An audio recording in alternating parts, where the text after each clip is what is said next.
Bismillahirrahmanirrahim. Alhamdulillahirabbil alamin.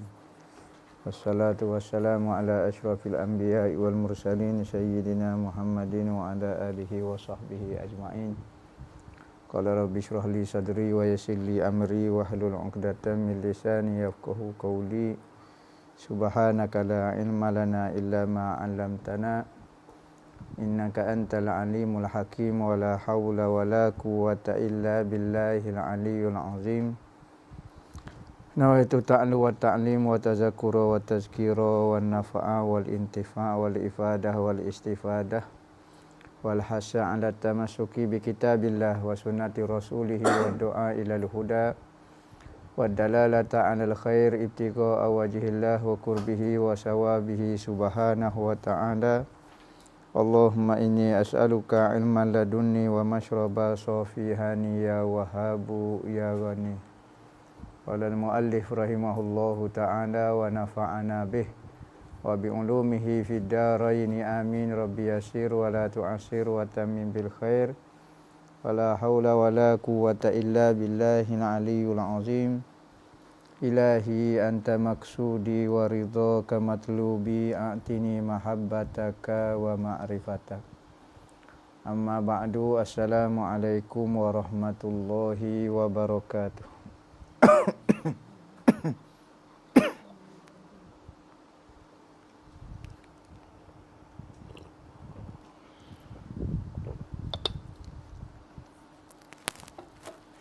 Berkata Abu Abdullah Husain Nasir bin Muhammad Tayyib Al-Mas'udi Al-Banjari dalam kitab dia Hidayatus Sibyan, sehinggalah perkataan beliau kat mana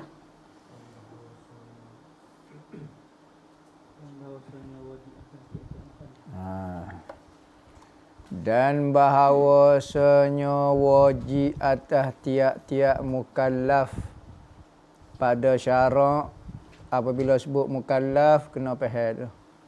Pertama, orang akil balik sampai seruai agama. Akil maknanya dia bukan gila. Kalau orang gila bukan mukallaf. Balik yakni sampai umur.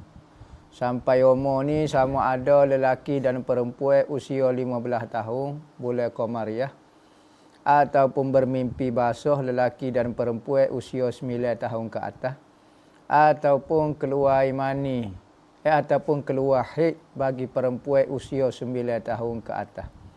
Maka 3 tanda ni kalau ada bererti dia sudah balik. Sekalipun masih belum berusia 15 tahun. Akil balik sampai seruai agama, yakni sampai maklumat mengenai agama Islam. Kalau dia duduk di satu tempat yang tidak sampai maklumat mengenai Islam, sekalipun sampai internet di tempat dia, maka dia buka dalam internet adalah berita mengenai Islam, tetapi berita yang tidak jelas. Orang kafir siko ataupun dengar satu agama baru nama Islam, sekadar sampai lagu tu tak boleh juga. Kena sampai maklumat dengan jelas. Keempatnya, selamat panca indera, sama ada mendengar ataupun melihat. Kalau rosak dua-dua, melihat dan mendengar, maka dia bukan mukallaf.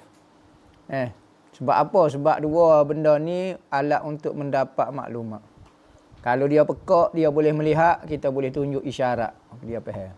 Kalau dia buta, dia masih boleh mendengar, kita boleh royak sesuatu. Tapi kalau mendengar tak boleh, melihat tak boleh, tak ada apalah. Bukan mukallaf dia.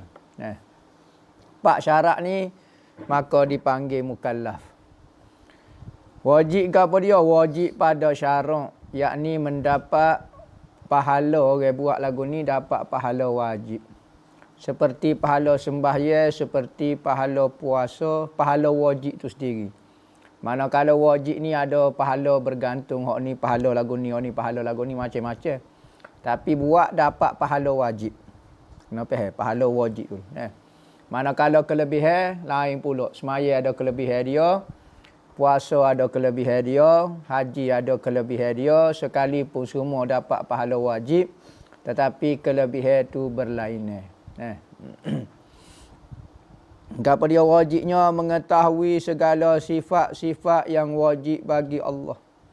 Kita kena kenal Allah Ta'ala, apakah ciri-ciri Tuhan yang sebenar, apakah ciri-ciri yang tidak layak bagi Tuhan yang sebenarnya. Iaitu dan segala sifat-sifat yang mustahil atasnya Allah Ta'ala, dan segala sifat-sifat yang harus padanya pada Allah. Demikian lagi segala sifat-sifat yang ta'alluq, yakni berkait bagi zat sekalian Rasul alaihimussalatu wassalam. Begitu juga benda yang wajib bagi Nabi, yang mustahil bagi Nabi, yang harus bagi Nabi. Kena faham asas ni dulu.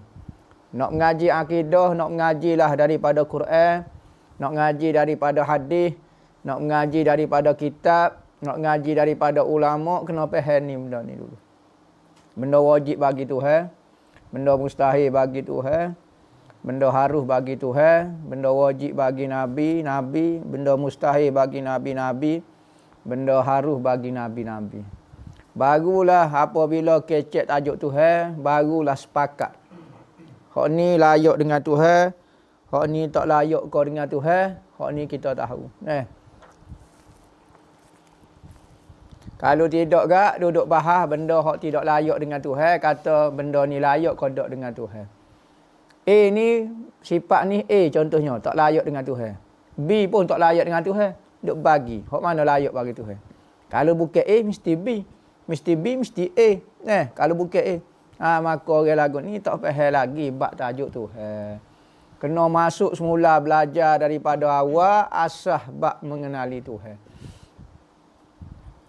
Ni duk geger, duk kata Tuhan duk di dalam alam ko, duk di luar alam. Sama-sama tidak layak bagi Tuhan. Tajuk gapo lagu tu. Kalau di dalam ataupun di luar, A sokong di dalam, hak ni sokong di luar. Sama-sama menyatakan ciri-ciri makhluk belaka. Bukan tajuk Tuhan tu. Nampak macam bijak dah. Tapi perbahasan tu karut belaka. Ahli sunnah wal jamaah petai lagi royak dah. Ulama-ulama pun royak dah. Tuhan bukan bersifat dengan lagu tu. Tu sifat makhluk bagi Tuhan. Kalau makhluk betul. Kalau awak tak duduk di luar, mesti awak duduk dalam.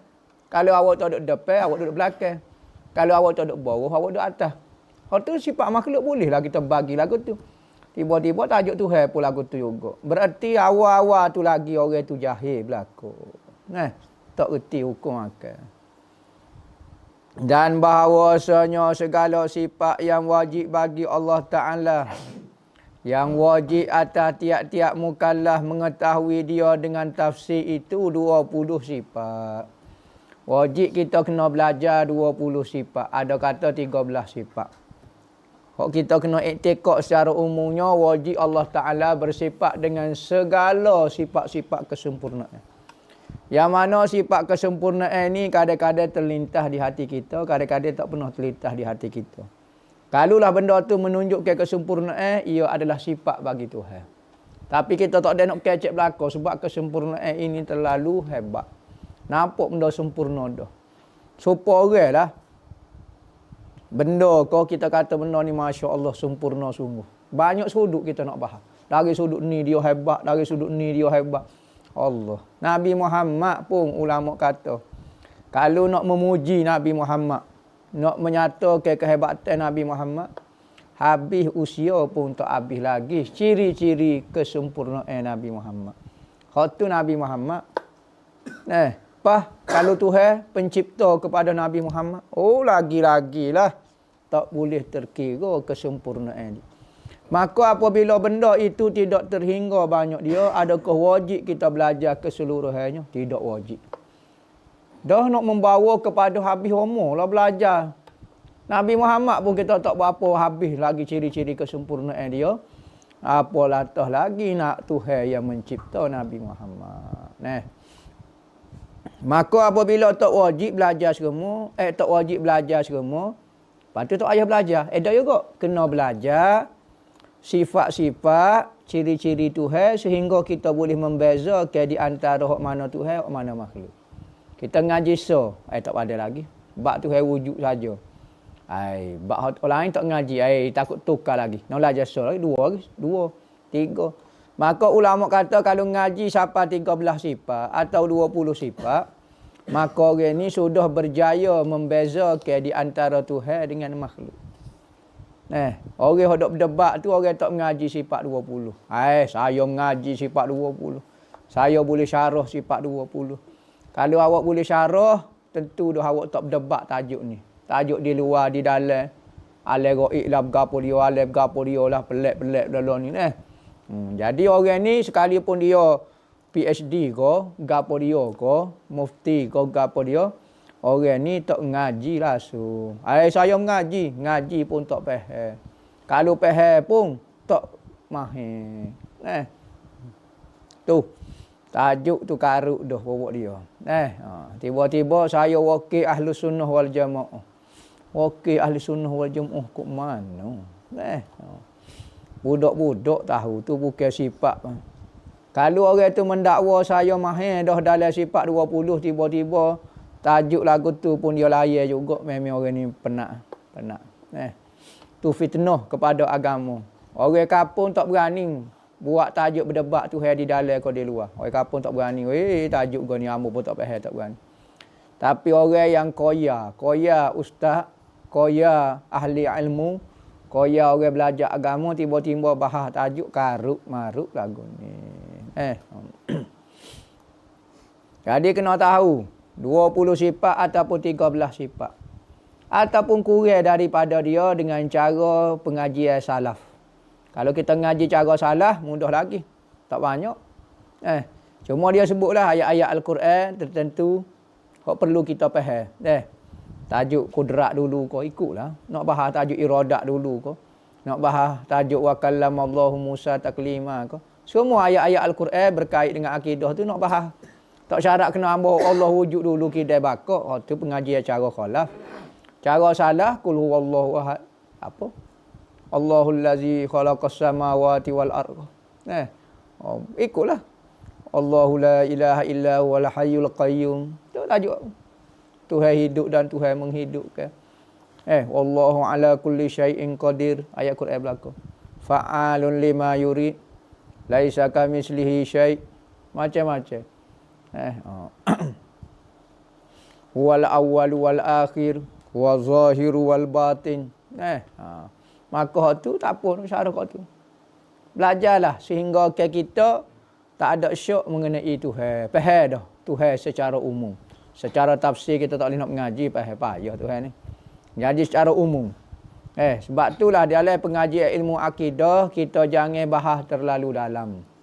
Bahas biasa-biasa supaya orang kampung tu faham apa yang perlu dia belajar. Belajar gitu, okey udah. Tak payah nak cek lagi kodalah. Kerana kadang-kadang semakin dalam jadi was-was dah pula. Yang penting, contohnya kita mengajar sifat 20. Yang penting kita kata, kita sebagai orang Islam percaya pertama Allah Ta'ala tu ada. Mestilah dalam hati kita percaya Tuhan tu ada. Lagu mana dia ada tu benda, lagu mana sifat kau apa dia. Yang penting iktikad kita Tuhan tu ada. Dalil ayat Quran ataupun dalil akli, dalil nakli kita wi. Kalau tak boleh wi pun nak kata gua no. Yang penting dia iktikad Tuhan tu ada dulu. Pas lagu mana dalil dia? Dalil tadi Allahul ladzi khalaqas samawati wal ard. Tuhan sebut dalam Al-Quran, akulah yang mencipta langit dan bumi. Okey, kita pun tengok, ada sungguh langit bumi. Berarti Tuhan kata dia yang mencipta. Dengan saya tengok hasil usaha, hasil daripada perbuatan Tuhan langit dan bumi ni, berarti dia ada. Macamnya contohnya. Okey, kereta ini, kita tengok di kereta ni, made in Jepun. Berarti apabila kita tengok kereta, berarti Jepun tu ada. Kerana di kereta itu tertulis buatan Jepun. Berarti Jepun tu ada. Sekalipun kita tak pernah pergi ke Jepun. Tak pernah pergi ke Jepun. Tapi kita tengok hasil buatan dia. Jelas sebut made in Jepun. Memang Jepun ada. Sebab ni kata ni buatan Jepun. Apabila kita tengok langit dan bumi ni ada. Ni buatan Tuhan. Buatan. Maka automatik pencipta dia tu ada. Oyak lagu tu ya untuk orang kampung. Pergilah siapa mati. Tuhan tu ada. Pergi hal tu dulu. Tak perlu dalai-dalai, sifat nafsiyah, sifat salbiyah, sifat ma'ani, sifat maknawiyah. Kita takut jadi keliru orang kampung. Manakala bagi pelajar ilmu, talabatul ilmi, hak tu kena belajar, kena bahas. Kerana ilmu itu ada bagi ahli dia. Kerana perbahasan lagi tinggi lagi. Tapi untuk orang kampung, pengajian secara live ini, Ambo tak bahas dalai-dalai, tak terlalu menekan sangat dalam perbahasan. Kerana live ini untuk orang awam. Ada orang yang asah, ada asah agama, ada orang tak ada asah. Tapi dia nak kenal Tuhan. Maka builah cara mudah-mudah. Pertama, kita iktikad Tuhan tu ada. Pegilah dalam hati sampai mati. Pencipta aku, pencipta langit bumi ni ada. Bukan benda khayal, mesti ada pencipta. Jadi 20 sifat kena pegang. Pertama, wujud ada. Pertama, wujud artinya ada Allah Ta'ala. Dalam hati kita wajib pegang, wajib iktikad, wajib kita pegang dengan hati. Pegang dengan, bukan pegang dengan tangan, pegang dengan hati kita. Apa maksud pegang dengan hati? Percaya. Perkataan dia, percaya. Bahasa kita pegang dengan hati. Kepercayaan kita adalah Allah itu ada. Bukan benda khayalan, bukan seperti dewa-dewa yang didakwa oleh agama lain. Makhluk-makhluk yang tak tahu betul kau ada, kau tidak ada. Benda lagu ni jolo, kau tidak khayalan semata-mata. Manakala Tuhan ni bukan benda khayal, benda betul-betul wujud. Sekalipun kita tidak boleh merasai dia dengan panca indera kita. Kerana kita ngaji dah. Benda yang wujud ini benda yang dapat dirasai oleh panca indera. Maka sekarang kita tak boleh merasai dia. Tak boleh. Kau boleh tengok? Tak boleh lagi. Akhirat tu barulah kita boleh melihat dia. Manakala merasai dengan panca indera 5, kita tak boleh. Sekalipun lagu tu kita beriktikad, kita pegang Tuhan tu benda ada. Dialah yang benar-benar ada. Berbeza dengan makhluk ni. Makhluk ni ada. Tuhan ada. Beza ke apa dia? Makhluk ni diadakan. Hak ada betul-betul adalah Allah. Ada yang tidak diadakan. Memang dia jenis ada. Kita ni benda tak ada asalnya. Tetapi diadakan.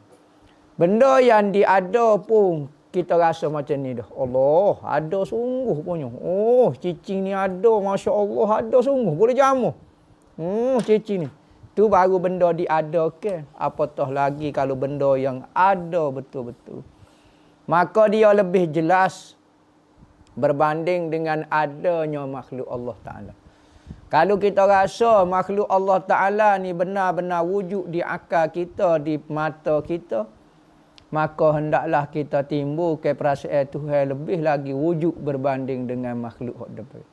Kalau kita rasa, benda ni ada yo, maka kita kena biar hati kita tu merasai. Hati merasai kewujudan Tuhan melebihi keadaan adanya makhluk Allah Ta'ala.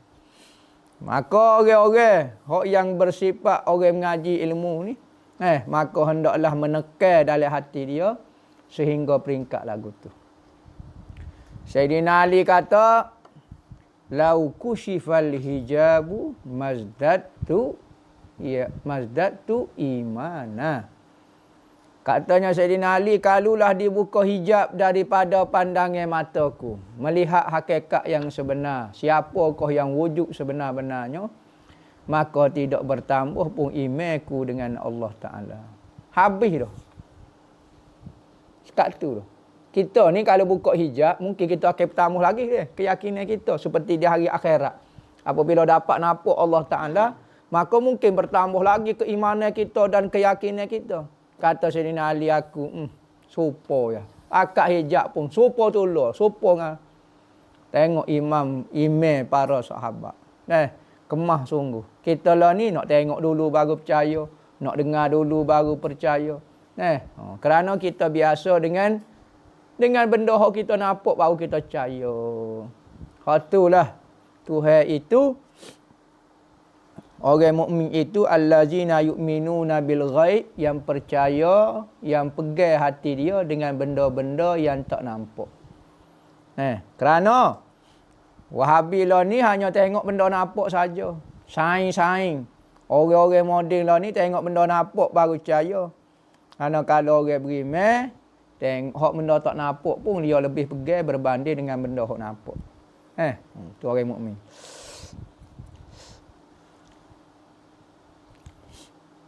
Ada Allah Ta'ala mustahilah Adam, artinya tiada. Apabila kita kata Tuhan ada, so akidah yang kedua, akidah nafi pula. Sani akidah yang mengisbatkan satu benda, ni menafikan satu benda. Tujuan kita beriman dengan dua, satu-satu sifat, dua keadaan, nafi dan isbat, supaya akidah kita murni. Pertama kita kata Tuhan ada. Kedua kita nafi ke Tuhan itu tiada. Bersih sungguh. Tapi kalau kita kata Tuhan ada, Tuhan tak ada, kita tak nafi lagi. Tak bersih lagi. Maka kena sebut dua-dua. Wajib Tuhan ada, mustahil dia tak ada. Kemah bersih molek. Bermula makna wujud itu satu sifat yang sabit. Yang sabit ni maknanya ya. Yang sungguh, yang sengoti, ya.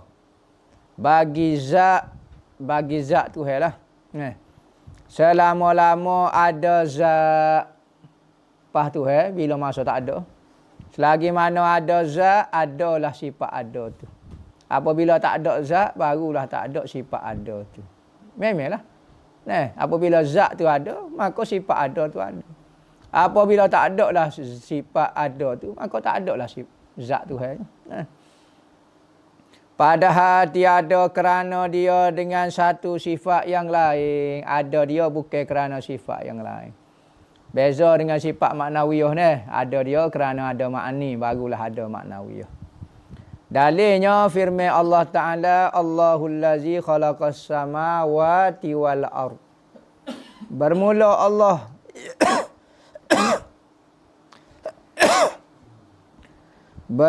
Allah Ta'ala ialah yang menjadikan 7 petala langit dan 1 bumi. 7 langit dan 1 bumi. Tuhanlah yang mencipta dia. Dan kita tengok dengan mata kita 7 petala langit tak nampak lah. Nampak langit tak apa dah. Mula-mula apa dah. Dan 1 bumi ni kita tengok dah. Dan lagi firman Allah Ta'ala, afillahi syakkun. Adakah syak pada wujud Allah Ta'ala?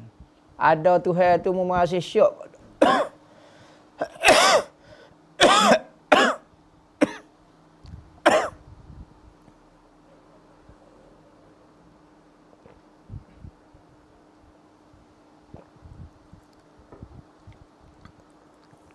Yakni tiada syak seseorang pada wujud Allah Ta'ala. Tak ada orang syak mengenai kewujudan Allah. Wujud makhluk pun orang tak syak, apatah lagi wujud pencipta dia. Wujud tu makhluk pun kita yakin, apatah lagi wujud pencipta dia lagi-lagi lah yakin. Wallahu a'lam. Batuk ni. Tak ada.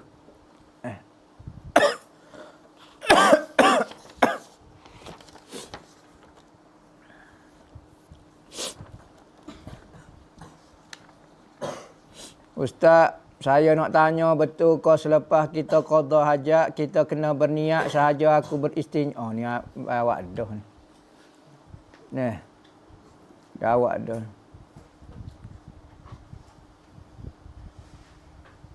Jawab dah ni.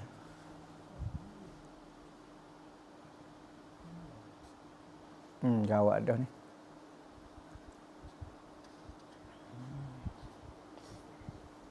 Soalan ni jawab belakang dah ni.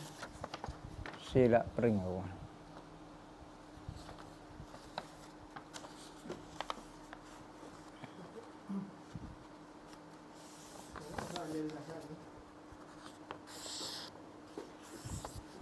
Ni tengok.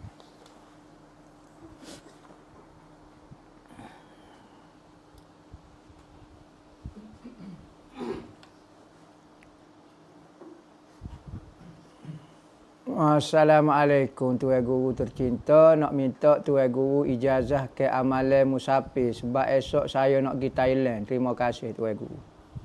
Pertama, amalan ketika musafir, sebelum keluar musafir sunat kita sembahyang hajat 2 rakaat dipanggil sembahyang sunat musafir. Sembahyang sunat tu di rumah kita nah. Saja aku sembahyang sunat musafir 2 rakaat kerana Allah Taala. Tu. Lepas tu, keluar tu baca ayat kursi sekali. Niat keselamatan ketika musafir. Lepas tu baca innallazi farada alaikal qur'ana laradduka ila ma'ad. Baca tu. Insya-Allah selamat dalam perjalanan.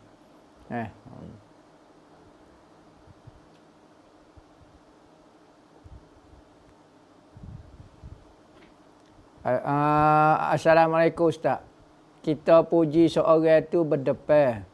Apabila kita puji, dia jadi bangga.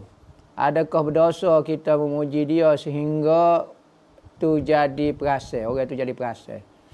Maka gini, kita tengok orang. Kalau orang tu kita tengok dia boleh mengawal perasaan dia dengan kita puji kita tu, maka tak apa hukum dia harus memuji manusia. Dan harus berterima kasih kepada manusia dan memuji sesuai. Jangan menipulah. Siapa melampau-lampau puji, ngepung tu, ngaruk tu. Mana kalau kita rasa dia ni tak kuat iman dia, apabila kita puji dia naik. Naik perasa, tindih di perasa panggil. Baik tindik gajah pada api ni tindih di perasa. Jadi rasa hebat maka tak perlulah puji dia. Nabi pernah tegur sahabat-sahabat memuji sahabat lain di hadapan dia. Nabi kata, mu telah menyembelih dia hidup-hidup. Katanya, sahabat kata, gapo dia ya Rasulullah? Dia molek-molek, habis amalan dia, mu sembelih mapuh gitu ya.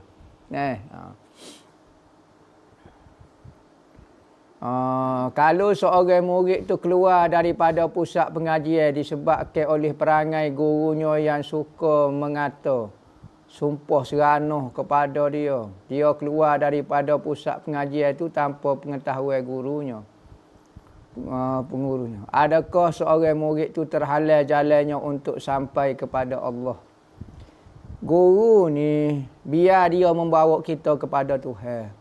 Kalau guru tak membawa kita kepada Tuhan, tak perlu cari keberkatan daripada dia. Guru yang tidak ada akhlak, guru yang tidak ada kebenaran, maka tu bukan guru sebenarnya. Maka tak wajib kita taat dan mengambil keberkatan daripada guru yang sesat. Belajar dengan Wahabi contohnya lah.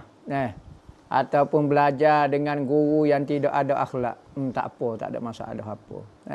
Tapi guru yang benar ni kita takut. Kalau kita lawan dia, buat benda-benda yang menyebabkan dia sakit. Itu tak boleh.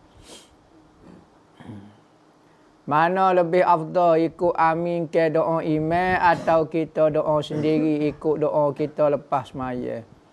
Masalahnya ikut kita. Berdoa ni hukum dia harus nak berdoa beramai-ramai ataupun berdoa personal. Ada keadaan satu hajat kita minta ramai-ramai dengan Allah Ta'ala. Kita minta satu hajat supaya kampung kita selamat, negara kita selamat. Dosa kita semua diampunkan, kita jadikan keluarga kita bahagia. Ni sepakat.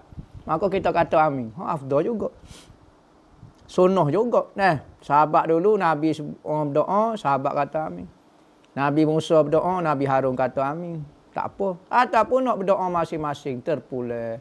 Kalau ni hajat lain, saya hajat lain, awak hajat lain, okey, minyak masing-masing. Terpulang atas keadaan.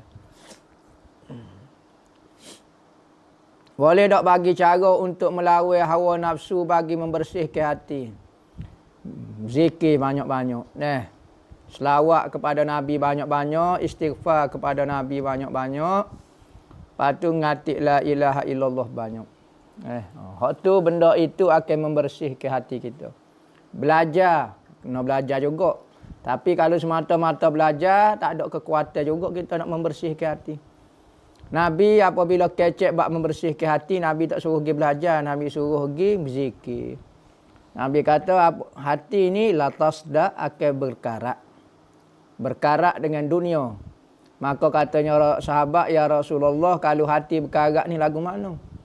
Katanya Rasulullah, kalau hati mu berkarat, membanyakkan sebut la ilaha illallah.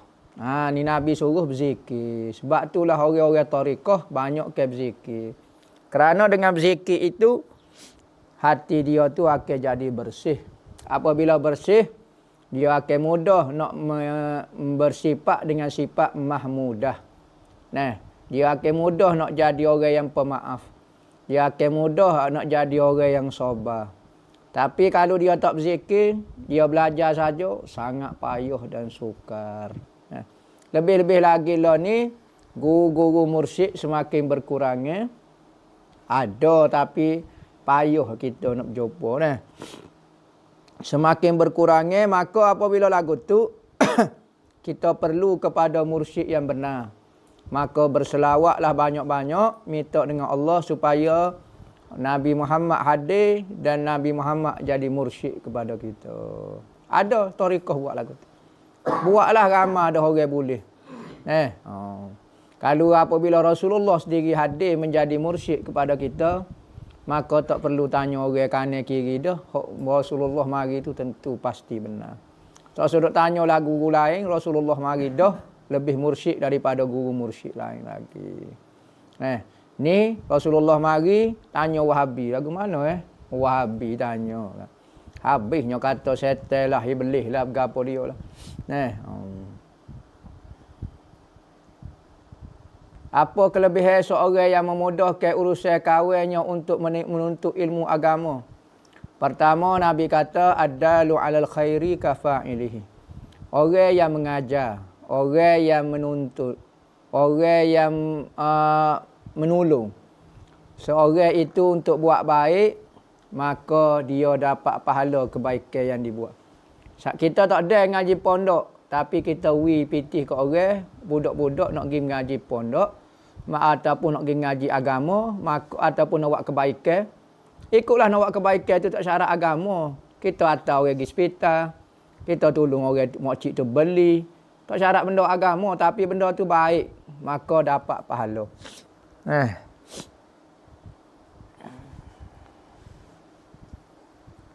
Mohon ijazah zikir-zikir harian yang boleh diamalkan untuk mendekatkan diri dengan Allah. Banyak sebut la ilaha illallah. Ulama kata pada akhir zaman banyak ke istighfar dengan dosa-dosa kita, mengaku depan Tuhan. Sebelum kita mengaku depan Tuhan di akhirat, petang hari lagi kita mengaku, ya Allah ya Tuhanku, aku berdosa, aku salah, aku mengaku ya Allah. Aku tak ada alasan denganmu ya Allah ya Tuhanku, aku yang jahat, hati aku masih belum terdidik lagi. Syarah lagu tu. Istighfar, hafdahnya istighfar ni sebelum daripada subuh. Setengah jam ke. Sama ada nak istighfar untuk diri kita, tentu dah. Kedua, istighfar untuk umat Nabi Muhammad. Astaghfirullah lil mu'minina wal mu'minat. Keduanya banyakkan berselawat, buat hubungan dengan Nabi Muhammad. Kita bukan sahabat, tak ada dah jumpa dengan Nabi Muhammad. Lagu mana Nabi Muhammad pesan kepada kita untuk banyakkan berhubung dengan dia dengan melalui selawat. Apakah maksud hubungan kita dengan selawat? Kerana selawat dan salat ini ada malaikat akan ambil selawat salat kepada Nabi. Ya Rasulullah, sekian-sekian selawat kepadamu. Itu hubungan kita. Nama kita sentiasa disebut di hadapan Nabi. Ini hadis sebut dah. Maka itulah hubungan kita. Mudah-mudahan apabila kita sentiasa berhubung dengan Nabi, yakni berselawat, Nabi akan mari jumpa dengan kita. Maka apabila Nabi mari sendiri, gurulah dengan Nabi. Bukan kita sahabat, tapi itu keistimewaan umat Nabi Muhammad. Boleh berhubung dengan Nabi dia sekalipun 1400 tahun. Jadi selawat dengan istighfar. Istighfar, sayyidul istighfar, jangan tinggal. Istighfar Allahumma anta rabbi la ilaha illa anta tu sekali lepas maghrib, sekali lepas subuh. Istighfar biasa boleh 100 kali paling kurang, kalau tidak 1000 kali sehari. Selawat juga 1000 kali sehari. Imam baca doa lepas maya, yang mana lebih afdal, baca doa kuat atau antara dengar dengan tak dengar. Begitu juga nakibah berdoa selepas baca Yasin. Yang mana lebih afdal, baca kuat ataupun baca dengar antara dengar. Gini, ya baca ni molek dengar lah. Ya kita ni bukan baca doa, kita berdoa sebenarnya. Berdoa ni kita minta sesuatu yang benda kita tak faham. Tapi ramai tempat kita panggil baca doa. Baca. Apabila baca kita faham tak faham, baca ikut dia, baca. Baca dengar tak dengar pun tak apa. Tapi kalau kita berdoa, nak minta sesuatu kita kena dengar. Mau minta gapo ke mau minta pitih kok mu ya. Ke mu lipat ke gapo dia ni. Jadi kita kena dengarlah permintaan kita, tak mungkinlah kita minta benda gapo dia. Maka lah ni ramai baca doa bukan berdoa. Maka kalau baca doa nak baca derah baca slow ikut dulu. Tapi kalau berdoa kena dengar lah. Hamba nak dengar tak. Dia mau doa gapo. Tak boleh bahasa Arab, bahasa Melayu pun tak apa. Wallahu a'lam. Habis dah tu soalan. Bismillahirrahmanirrahim. Alhamdulillahirabbil alamin wassalatu wassalamu ala asyrafil anbiya'i wal mursalin sayyidina Muhammadin wa ala alihi wa sahbihi ajma'in, amma ba'du. Wa man yu'azzim sya'airallah fa innaha min taqwal qulub. Sesiapa yang membesarkan syiar ataupun tanda kebesaran agama itu menunjukkan hati seorang yang bertakwa. Maka di antara benda membesarkan syiar Allah Subhanahu wa taala adalah memuliakan tempat-tempat yang Allah Taala mulia. Katanya Nabi SAW, sebaik-baik tempat di muka dunia adalah masjid-masjid Allah dan seburuk-buruk tempat adalah pasar-pasarnya. Maka saya madrasah wakil daripada Madrasah Ribat Al-Mustafa, saya dipertanggungjawabkan untuk mengikut amanah untuk menguruskan Madrasah Ribat Al-Mustafa, merayu kepada saudara dan saudari untuk menyumbang kepada pembangunan masjid yang sedang kita buat. Mudah-mudahan sumbangan kita itu sebagai tanda kita membesarkan syiar Allah Subhanahu wa taala di atas muka bumi Allah Taala. Kita telah habis sebanyak dalam 200,000 dan kita masih memerlukan 280,000 lagi untuk menyiapkan tambahan daripada masjid yang kita sedia duk guna sekarang. Masjid tambahan ini adalah keperluan untuk pelajar-pelajar belajar. Kerana pertambahan pelajar maka memerlukan ruang yang sangat besar. Maka saya berharaplah, saya merayu sebagaimana Allah Subhanahu wa taala menyebut di dalam Al-Quran, sesiapa yang ingin memberi pinjam kepada Allah Subhanahu wa taala. Allah Taala menggunakan perkataan Allah Taala nak meminjam harta kita. Lemah lembutnya Allah Taala untuk mengambil harta seseorang. Jadi saya lebih-lebih lagi merayu kepada muslimin dan muslimat untuk menyumbang bersama-sama menjadi pahala kebajikan amal jariah yang berpanjangan sehingga di dalam kubur kita dan hari akhirat. Mudah-mudahan Allah Ta'ala menerima amal soleh kita yang ikhlas kerana Allah Subhanahu wa taala. Mudah-mudahan agama Allah Ta'ala tetap tersebar syiarnya. Mudah-mudahan Allah Ta'ala saja yang akan membalas hasil usaha amalan kita semua di akhirat nanti, iaitu syurga Allah Subhanahu wa taala. Wa sallallahu ala sayyidina Muhammadin wa ala alihi wasallam walhamdulillahi rabbil alamin.